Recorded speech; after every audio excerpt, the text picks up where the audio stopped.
So the last thing that we talked about was temperature, right? So you guys are feeling good about temperature? Piece of cake, not too hard? No challenges there? Piece of cake to me. Good. Strawberry chocolate, right? Right. With Good. cherry on the top. Okay, so the very last thing that I wanted to talk about are proportionality and specifically density. Now, in chemistry, you're gonna see tons and tons of proportionalities, right? So proportionalities are basically saying that as this goes up, right? It's not telling you exactly how much it goes up by, it just says that it goes up, right? So in the case of density, can you guys see my screen or? Yes. Yeah. Yes. Just want to be sure. So in the case of density, we're talking about mass and volume. So as mass goes up, volume goes up, right? So there are going to be a lot of equations in chemistry where one thing goes up, then the other thing is going to go up. This symbol here, this fish looking thing, right? This guy, it stands for proportionality. It just means that they're proportional, right? So have you guys been on dating sites? Anybody been on dating sites? And somebody says, I want somebody to be proportional, height proportional to weight. Yeah, no, maybe. I don't know what dating site does that, but pretty sure that's just a big no. But I know what you mean. Okay, so in that context, you know, you want, if he's tall, then he could be a little bit heavier, right? But if he's short, he shouldn't be too heavy, right? So height proportional to weight. So there's a lot of times that we're going to use proportionalities, right? And we need to sit there and think big picture, right? And how proportionalities work. And so you may not know a particular equation, but you're familiar with proportionality, right? So there's two types of proportionalities. One is direct proportional. Direct proportional is an example as this goes up, right? And then we have what we call indirect proportional. That means that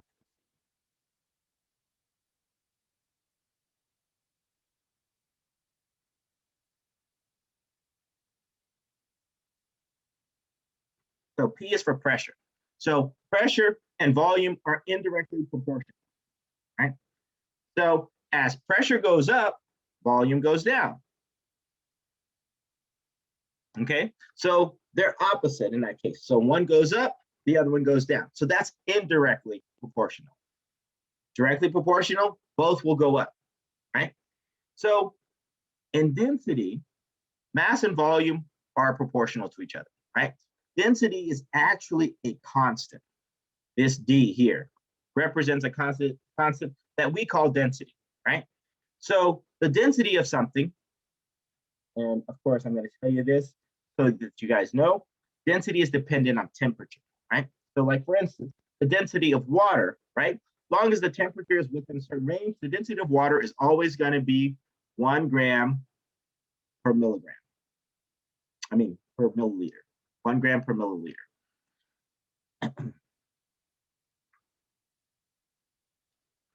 So since the density is going to be 1 gram per milliliter, it's always going to be 1 gram per milliliter, right? So if I set up my equation, M over V for water is always going to be 1 gram per milliliter, right? This guy is constant. It's always going to be that. So if I have 50 grams, how many milliliters must I have? 50. That's right. 50 milliliters. That's correct. If I have 200 grams, how many milliliters must I have? 200. So 200 mils, right? So pretty simple, right? 200. So it's always going to be proportional to each other, right? As one goes up, the other one went up. So if I had 50, then it went to 50. If I had 200, oh, it went to 200, right? It's going to go up in the same manner, right? They're both going to go up, okay? Make sense? Yes. Okay, so you're going to see tons and tons of equations that talks about proportionality, right? or they're going to say, hey, this is proportional, it's directly proportional to this, which basically means that it's going to go up together. So then you can sit there and establish a constant like we did here and say that it's actually equal to each other, right? Proportionality is not equal to, it's just saying in relationship to each other, both of these values are going to increase together, or they're going to both decrease together. Okay, does that make sense? Where if we have this problem here, if pressure goes up, volume has to go down. Or vice versa. If volume goes up, then pressure has to go down. Does that make sense? Yes. There's a big pause there, right? So let's put it like this. So there's a constant, we'll call it constant K just for right now.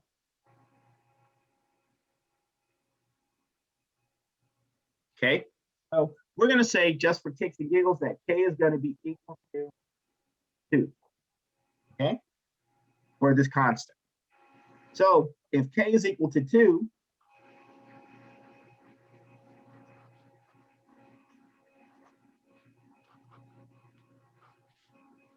if we say P is 4,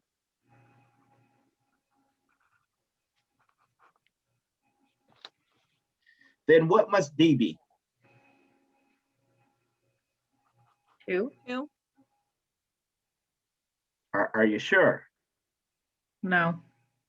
4. Are you sure?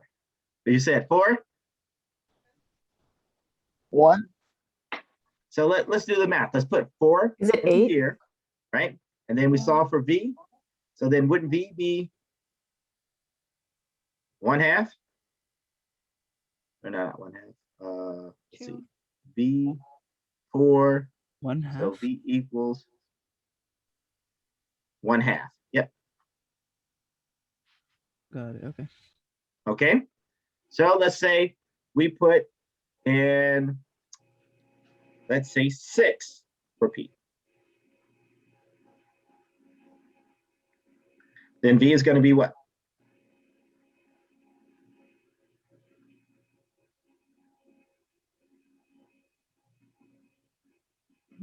3? 1/3? 1/3? 1/3.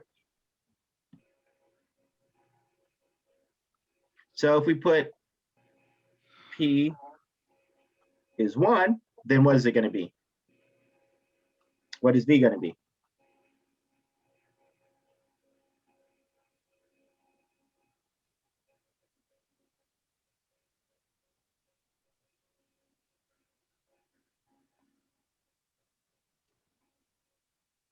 P is 1. What is V? 1. 1. Okay, we've got to work on these math, right? So P being 1, right? We're solving for V. So the only way that P could be 1 is if V is what? 1. 2. 2.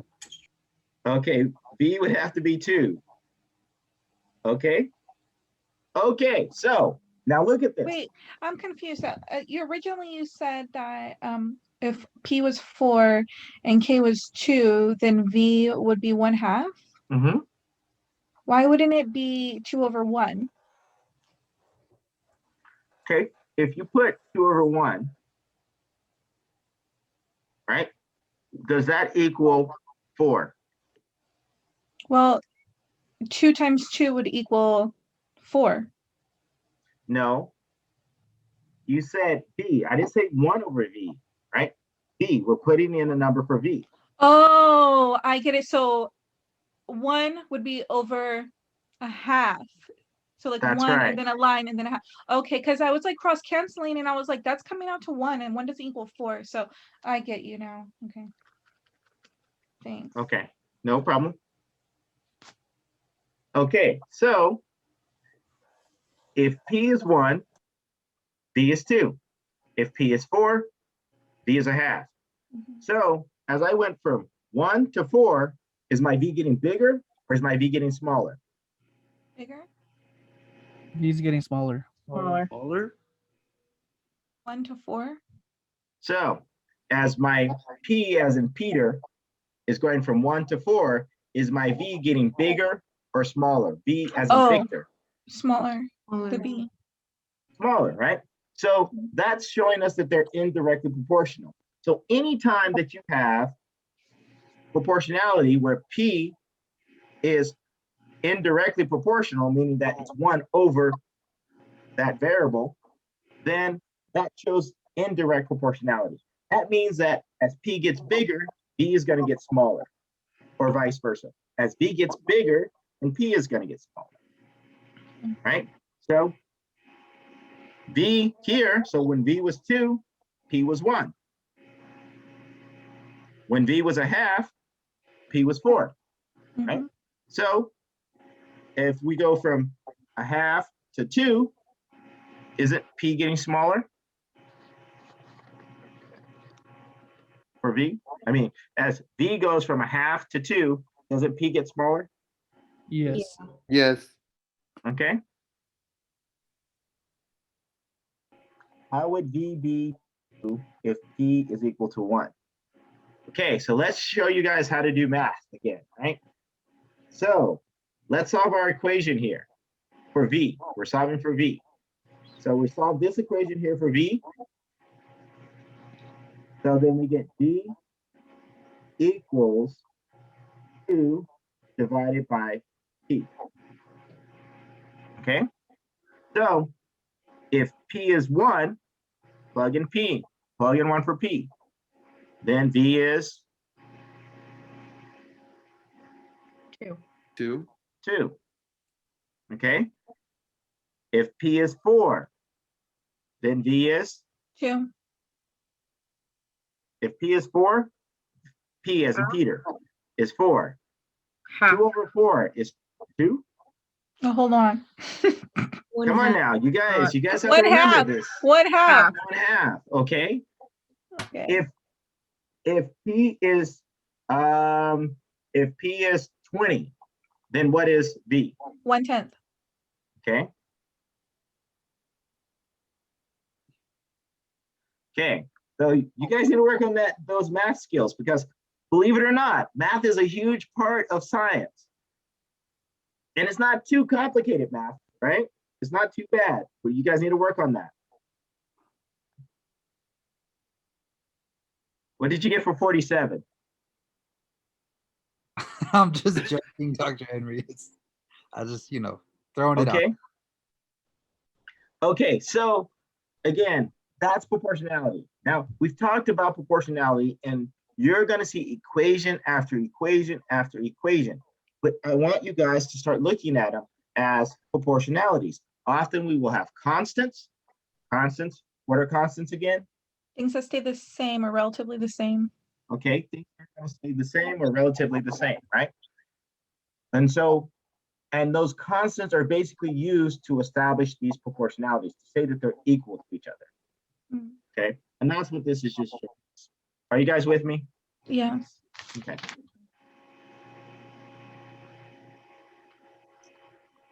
Okay, so density is going to equal mass over volume, right? So we know the units for mass, we know the units for volume. Give me some units that I can use. Liters for volume, milliliters, gallons. So anytime that you see something that has, let's say, pounds over gallons, is that density? Yeah. Yes. What about grams over liters? Is that Yeah. density? Yes. Yes. Yes. Or grams over milligrams? Is that Yeah. density? Yes. So Grams. So, okay. grams over milliliters. I thought you said milligrams. He did. Okay. Or grams over cubic centimeters. Yes. Okay, so then we know that we're talking about density in that case, right? Right. Okay, so some secrets. Pay attention to units. Units are going to be very important. They're going to be your friends. Okay, Questions, concerns, Cash? Okay. So I'm going to ask you guys a question. So if I have water and I have ice, what happens when I put ice and water? Other than it- Wait, can you repeat that last part, Dr. Henry? You cut off. I said, what happens if I put ice in water? It melts. They change Then I said- temperatures. Other than it melts. It Oh, it floats. I didn't do that part. It floats. Why does it float? Because it's solid. If I Because put a density more dense. if I put a penny into The- water, does it float? The Less ice is dense. less dense than Yeah, the it's less water. Okay, the ice is less dense than the water, so then it floats on top, right? Right. Okay. So now this is kind of cool, and I'll talk about it a little bit here, and I'll talk about it a little bit later. So ice, when it forms its solid structure, when it becomes a solid, it actually gets really, really organized. But the way it gets really, really organized, it kind of leaves little air pockets in between the molecules of water. Because of that, ice is going to be less dense than water, and hence it floats. Where if we have, let's say, a thing of steel and we have melted steel, well, of course, as soon as we start sticking that steel into it, it's going to start melting a little bit, but it's going to float to the bottom. I mean, it's not going to float to the bottom, it's going to sink to the bottom because it doesn't do that. So not all solids are less dense than their liquid forms, right? What Water is determine kind of, what was that? it's based on the properties? It's really based upon the properties that it has. And the reason why water does that is because it forms what we call a dipole moment. And we'll be talking about this a little bit later, or dipoles, where oxygen is going to be partially negative and hydrogen is going to be partially positive. And because of that, it's going to rearrange itself in a certain way. It's going to interact with itself because of the polarity of it. Okay. And we'll talk about polarities and stuff like that a little bit later. I just wanted to keep you wanting a little bit more. Okay, so and this is just basically showing you that. So this is nicely organized and stuff like that, with little spaces in it. And then where water is just kind of all over the place. Okay. So this is ice and water, but if we freeze ethanol is drinking alcohol, and we just put that in ethanol, it's going to sink to the bottom because it doesn't form that nice little space. Okay. Does it form the spaces because of the rate of which the molecules are moving? So it slows down because it's ice, so it creates those No. pockets? No, it's not because of that. Oh. It forms it because it has certain charges associated with it. Oh, So it helps it organize. okay. Okay. And again, we'll talk about it later, I promise. Okay. You got to stay to the end of the class. You promise? Mm-hmm. Okay, good. Or the end, I mean, as in months from now of the class. Okay, so these are some of the densities of common substances that you're going to run into. So like helium, is that a gas, liquid, or solid? Yes. Is it a pretty heavy density? You're cutting out. I said, is that a heavy density or is that a light density? It's a light, Right. Right? Okay, like a balloon. so look at lumber. Wood. Light What do we make most boats out of? wood Wood. Why? floats. Okay, because they're less dense than what? Metal. Are they less? Well, of course, less dense than metal, but what are boats put in? Are we putting boats into Water. metal? Water. Water. Okay, makes sense. Mm-hmm. Okay. Let's see. Gold. Mm-hmm. Pretty heavy, right? Yeah. So real. 19. So if I put gold in water, what's going to happen? Think. It'll sink. Right? So anytime that you guys want to throw gold in the water, let me know. I have a little pond that you guys can throw it in. Okay. It is can- March. The leprechauns are coming out. Okay. So here's a question for you. The mass of 50 mils, 50.00 milliliters samples of methanol is 39.59 grams. Determine the density of methanol.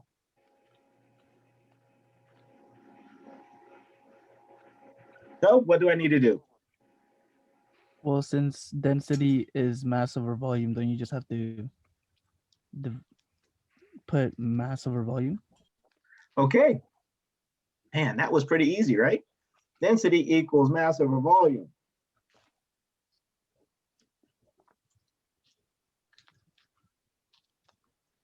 So we just put mass over volume. So we have 39.59 grams over. So how many sig figs should I have? A 4 on top. Or yeah, 4. I should have 4. Yeah.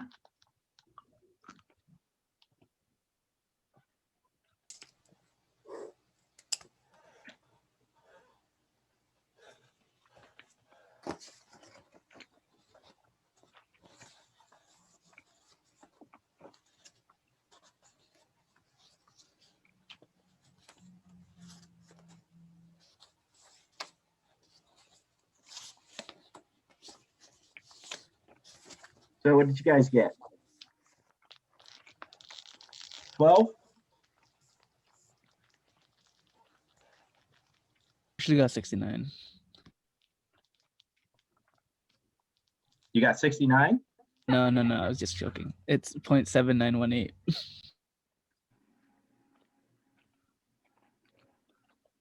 918. Yeah. And then that'll be grams over milliliters.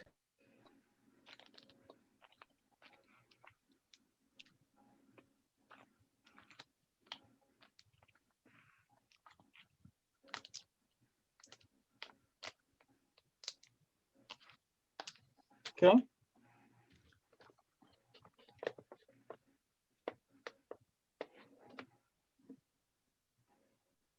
Four sig figs of that is. And that's perfect. Is that 4 sig figs? Yeah. Yes. Okay. Good.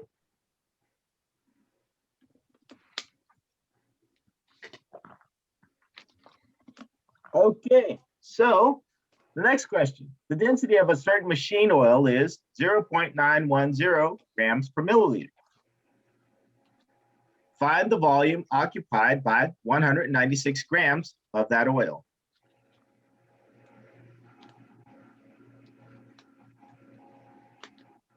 So does the equation for density change?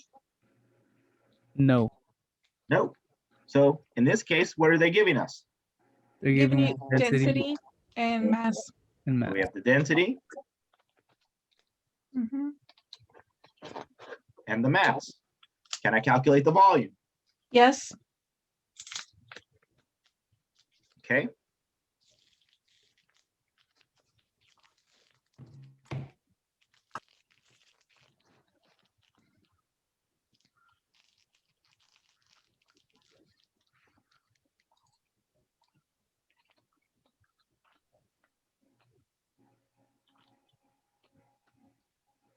Okay.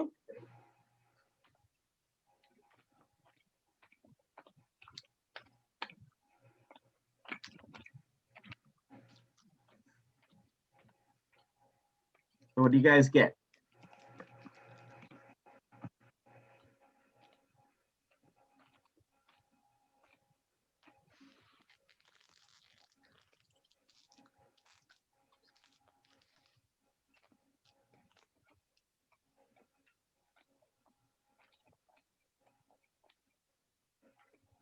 I see 215.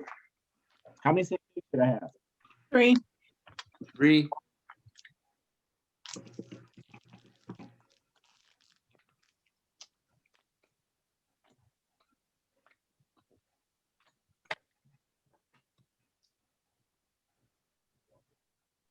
Piece of cake? Yeah.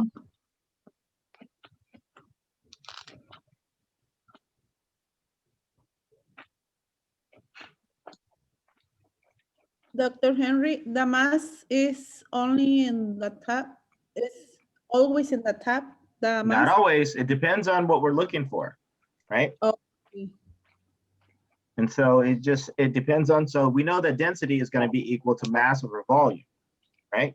And so in this case, it happens to be on top because we want to solve for volume. So if we solve for volume, we multiply both sides by volume. This volume cancels out, that volume cancels out. So then over here, we get volume times density, but we want just volume by itself. So we divide both sides by density. So then you get mass divided by density. So volume equals mass divided by density. So you just want to be able to maneuver. You guys remember algebra. It's what you guys learned in algebra, how to change the equation to solve for that variable that you're looking for. Okay. Right? Right. Okay. It's good. Yeah.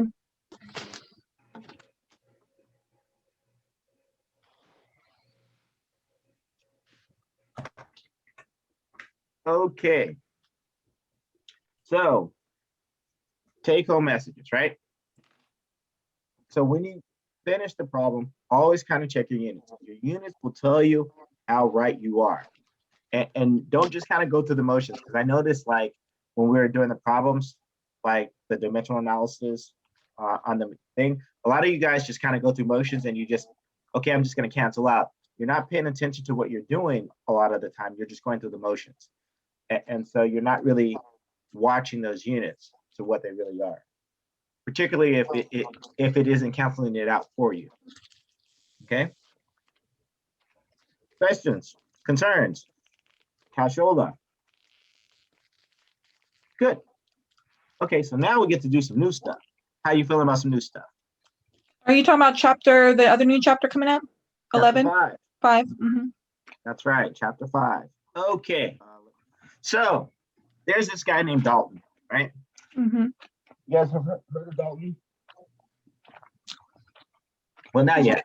Yeah. So Dalton has this theory, right? So Dalton's theory basically said that every element is made up of individual particles called atoms, right? So an atom, element, right? He said that atoms are indivisible, so atoms can't be broken down, right? He also said that all atoms of one element are identical in every respect. Okay. So if I have one carbon and this carbon, they're going to be exactly the same in every way. Okay. So, and then he also said that atoms of one element are different from atoms of another element. So oxygen is different than carbon. Carbon is different than hydrogen. Okay. And then he says that atoms of one element combined with another element can form a chemical compound, right? So those were his initial theories, right? Okay. So now I want you guys to keep these theories in mind as we talk about this to see what we can kind of figure out what was true and what was false, right? Okay, you ready? Ready. Okay. So this here is just an image of it. So you saw the text, I'm going to give you the image saying exactly the same thing so you kind of keep it in your head, right? So elements are made up of atoms. All atoms of a given element are going to be identical. Atoms can't be created or destroyed, indivisible. Atoms of a given element has the same properties, including mass. And atoms of different elements have different properties, including mass. Okay. And then atoms of different elements can be combined in ratios of small whole numbers to form compounds. Okay. So what you guys know, what do you guys think? Do you think his theory is correct?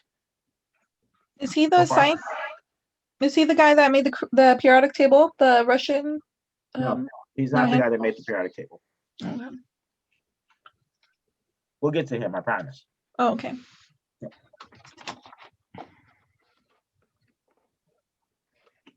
Sounds right. Okay. Okay, sounds right. Okay, so we're gonna say it sounds right for right now. I think it's Then correct. we'll keep. What was that? I think No. it's correct. Oh, you guys can't see anything I'm doing, huh? No, we just No. see you. You just see me? Yeah. Okay. That's fine, Professor. It's okay. I know I'm cute, but I want you to see the slides, not me. Okay, so this is just the image of all those things that I just said. Okay. Okay. Okay, so let's talk about this first thing. So the law of multiple proportions, or the law of definite proportions, right? They're kind of same law. Somebody just calls it a little bit differently. So they basically just say that when you combine two elements, it can make a compound, right? And that ratio is always going to be the same ratio. Like for instance, if I'm talking about carbon monoxide means carbon, one oxygen. Where if I'm talking about carbon dioxide, that means one carbon, two oxygens, right? So carbon monoxide is going to be different than carbon dioxide. Is that true? That's true. Yes. True. Truest thing I've ever heard. Okay. So, and that's based upon that ratio, right? 1 to 1 compared to 1 to 2. And that's always going to be the case, okay? So that's basically the law of multiple proportions or definite proportions, okay? So when you put two elements together, they're going to be able to form a compound. Not all compounds are the same just because they have the same two elements, okay? Does that make sense? Yes. Okay, so let's talk about the electron, okay? An atom is made up of three components. One is called the electron. The electron is negatively charged. The electron is very, very light in terms of its mass. So it has the mass of 1 to the 1,837th of the mass of a hydrogen nucleus. Let me tell you what's in a hydrogen nucleus, a proton. Proton is positively charged. So we have the electron, which is negatively charged. So we're going to put a big old negative behind it. And then we have a proton, which is positively. Okay. So electron weighs 1 over 1,837 of a proton. So in other words, an electron is significantly smaller than a proton. Okay? And protons are going to be found in the nucleus. And then the last thing that we're going to talk about is called a neutron.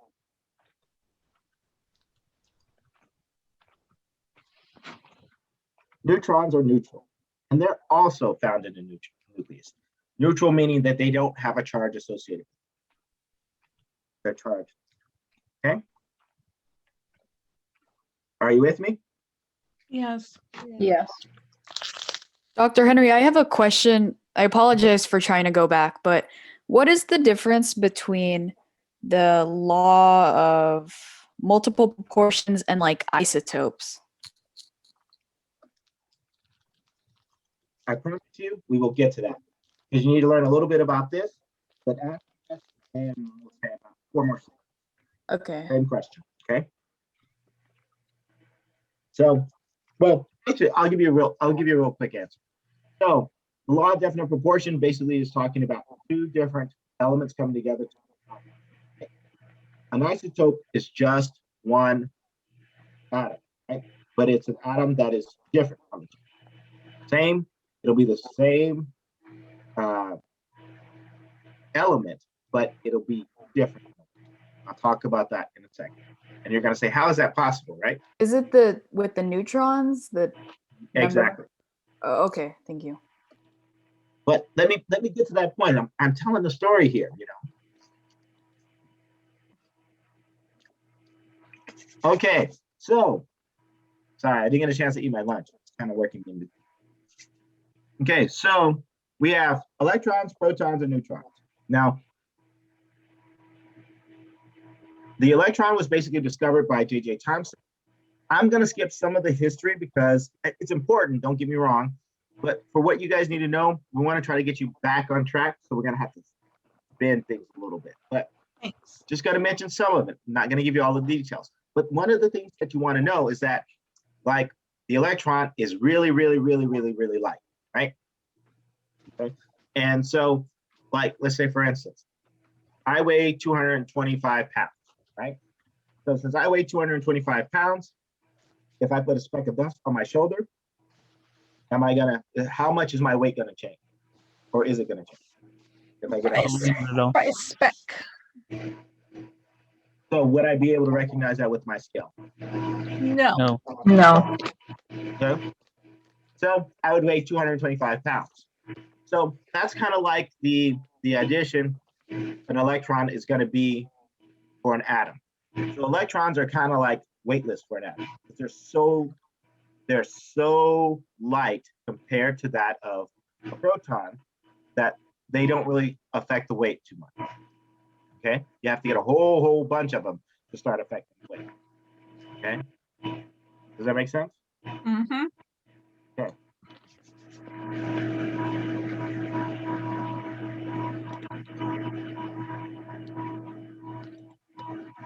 Okay.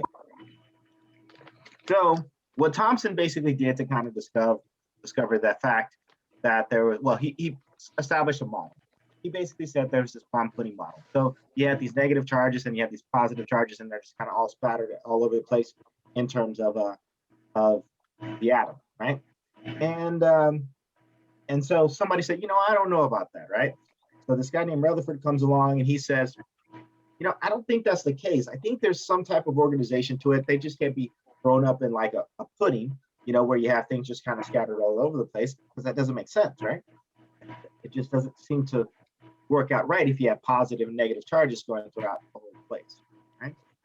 So Rutherford set up this experiment where he had this piece of gold foil. He shot alpha particles through. Alpha particles are positively charged, right? So, and as he shot those guys through, he noticed that he would get these nice little deflections that were occurring, right? But they were occurring kind of uniformly, right, for this gold particle. And so he said, okay, so if it was deflecting, right? So if you put two positive charges together, what happens? They repel. They repel. So that would kind of explain why you get that deflection, right? Because you come across that positive particle and then it deflects.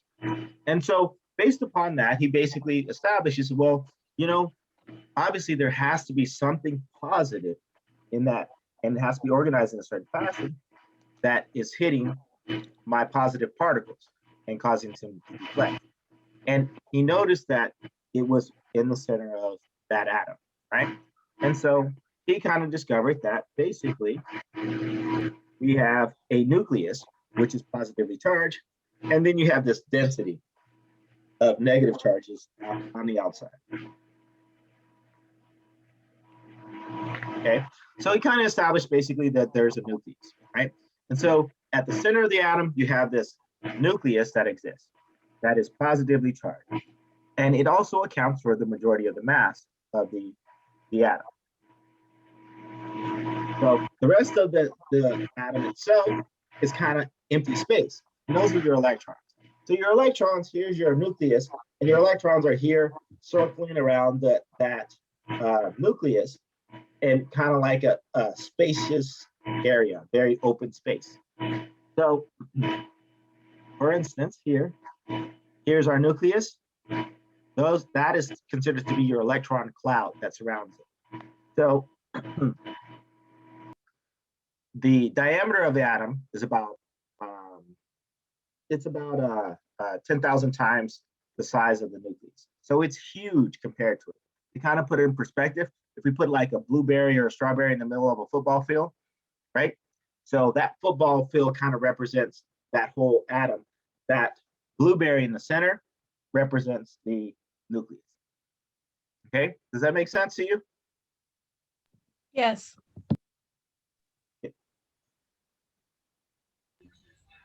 Okay, so Now, in the nucleus, we have what we call protons and neutrons. Right? So an atom is composed of protons, neutrons, and electrons. Protons and neutrons make up the nucleus. They also make up what we call the majority of the mass. So they're going to be the mass of the atom, where the electrons are not accounted in the mass. So very little accounted in the mass because they're so light compared to the protons and neutrons. The proton and neutrons weighs approximately the same. So if a proton weighs 1, a neutron weighs 1, okay, roughly. Are you with me? Yes. Good. Okay. So we talked about the deflection and all that stuff of the alpha particles and everything like that, just showing us that we did have those positive things at the center. I already told you that a proton is positively charged. So often we're going to be using the P plus, and the neutrons we're going to be using N naught. Okay. And for electrons, we're going to be using E minus for our symbols. Are you with me so far? Yep. Yeah. Okay, so let's Yeah. talk about the atomic number. So the atomic number makes up what that atom is. The atomic number lets us know that carbon is carbon, right? So the atomic number, put my periodic table.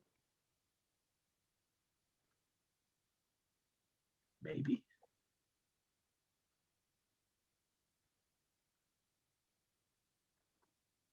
So the atomic number for carbon is 6. So the atomic number also tells us the number of protons. No two atoms will have the exact same number of protons. Okay, carbon is always going to have 6 protons. Oxygen is always going to have 8 protons. Hydrogen is always going to have 1 proton. Okay, so the atomic number tells us what that element is. It also tells us the number of protons we have. The atomic number can be found on this periodic table right here. And this tells you kind of everything. So atomic number is 1. This is the symbol. Symbol for hydrogen is H. The name for hydrogen, hydrogen, right? And hydrogen weighs 1.008. Okay. So 1.008 what? well, it depends. Depends on what we're talking about. So right now, what we would often say, we call it atomic mass units, because that's what you guys are going to know. Okay, okay. AMU. Okay, so Dr. Henry, Yes, ma'am. okay, I read that is it protons and electrons are the same.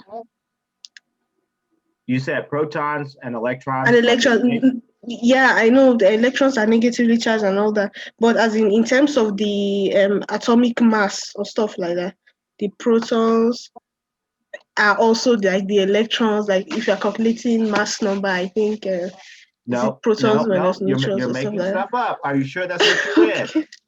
Okay. Okay. So I'm going to give you clarity, right? I'll Okay. promise you, I will give you clarity. Just hold on for a minute. Okay. So, Yes. so this is called the atomic mass. Okay. Sometimes you'll hear the term atomic weight, right? Okay. Okay. We're on Earth. We just associate everything with weight. We also mean mass. Okay. Okay. Okay. So this here again is the atomic number. It tells me how many. What do I have? Protons. It tells me the number of protons. Okay. Yeah. Okay. Good. This here is the atomic mass. Okay. Now I said something, right? I said something a little bit earlier. Okay. Mass. Atomic mass. Okay. Okay. Yeah.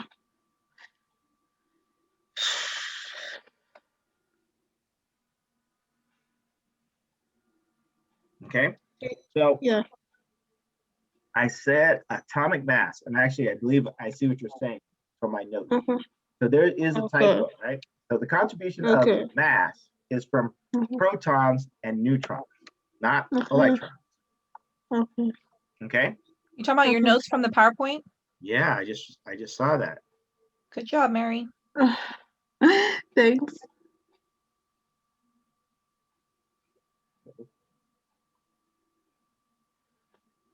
Okay. Oh, no. It's correct actually, but it's the way Okay. you're reading it. So the Okay. atomic mass is going to be made up of okay, so we have what we'll call it the mass number. Okay. The mass number Mhm.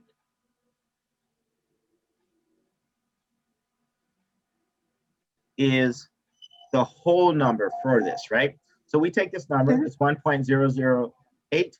So you can't really have 0.008 of a proton or a neutron. So Okay. it has to be a whole, right? So Okay. we either round it or we, Okay. and I'll explain to you the reason why you're going to round it, or you're going to round it up, or you're going to just leave it, Okay. right? Okay. So if we have 1 and we want to make it a whole number, what would it be? What would be the value of 1.008 as a whole number? Okay, that'll be 1. 1. Okay. Yeah. So the mass number for hydrogen would be 1. Okay. Okay. So the Yeah. mass number is going to equal the number Okay. of protons plus the number of neutrons. Okay. So we know that the number of protons for hydrogen is what? 1. 1. Okay. So Yes. we have 1, and we know our mass number is 1. Yes. So then how many neutrons do I have? Okay, you have 0. I have 0, so I have Yeah. 0 neutrons. Yes. Okay. Mhm. Okay. The other thing that we know about every element on the periodic table is that every element on the periodic table is neutral when it's not an ion. Neutral. Okay. Okay. Neutral, Okay. meaning that the positives have to equal the negatives. Okay. Okay. So we know that protons are positives. So then how many Okay. electrons must I have for hydrogen? Okay, it will be 1 also. Okay. So Yes. hydrogen has 1 electron, Okay, so that's it. That was my confusion. 1 proton, Okay. and then 1 neutron. Okay, so like titanium has 22 So of each. titanium, hold on. So titanium has you mean 22 what? 22 what? What is that? 22 Protons. what? Protons. So it has- protons That's right. and electrons? To make it neutral. That's right. Yes. So titanium would have 22 electrons, 22 protons. Okay. And then how many neutrons would it have? 22.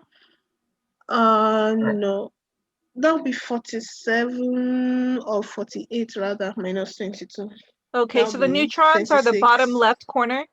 No, the neutrons would be the mass, the atomic Mass mass, number minus minus the number of protons. proton.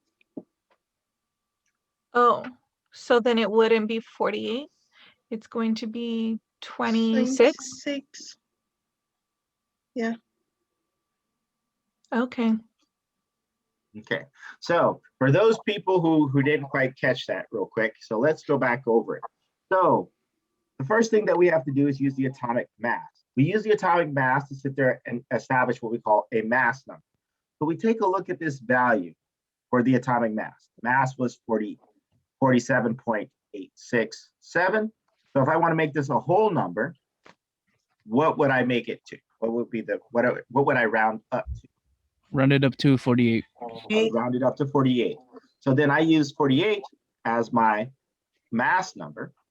Then I subtract the number of protons. And then that's going to give me my number of neutrons. Okay. So because we know that the mass of the atom is composed of only protons and neutrons because electrons weighs so little. Okay. Are you with me? Yep. Okay, so now I'm gonna kind of get to that point of an isotope. Aaron asked me earlier, He was like, so was that law of definite proportion saying that talking about isotopes? And I said, no, not really. But what we're talking about is the mass of a particular atom, right? So in reality, the real world, okay, there are what we call isotopes of different atoms. So for instance, carbon, there is carbon 12, meaning that it weighs 12. There's carbon 14, meaning that it weighs 14. And I think there's carbon, I think 16. Okay, so carbon 12, the way that we would write carbon 12, that is, which is the one that's on the periodic table, we would write C, and we put this here represents that mass number, right? So we're saying that it weighs 12 atomic mass units, right? Carbon 14, we'd write C14. Now the difference between carbon 12 and carbon 14 is the number of neutrons, because protons are always going to represent what that atom is. It's always going to be the same, right? It's never going to change. So if you have carbon 16, it's going to be how many protons? 6. That's right. So carbon 12 has how many? 6. Protons? Carbon 14 has how many protons? 6. Okay, so it's always going to be 6. So if the mass is changing, the only thing that is going to be able to change is the number of neutrons. So what is the difference between carbon 12, carbon 14, and carbon 16? The number of neutrons. The number of neutrons. Okay, so we said carbon 12 has how many protons? 6. 6. Carbon 14 has how many protons? 6. Carbon 16 has how many protons? 6. 6. How many electrons does carbon 12 have? 6. How many electrons does carbon 14 have? 6. And how many electrons does carbon 16 have? 6.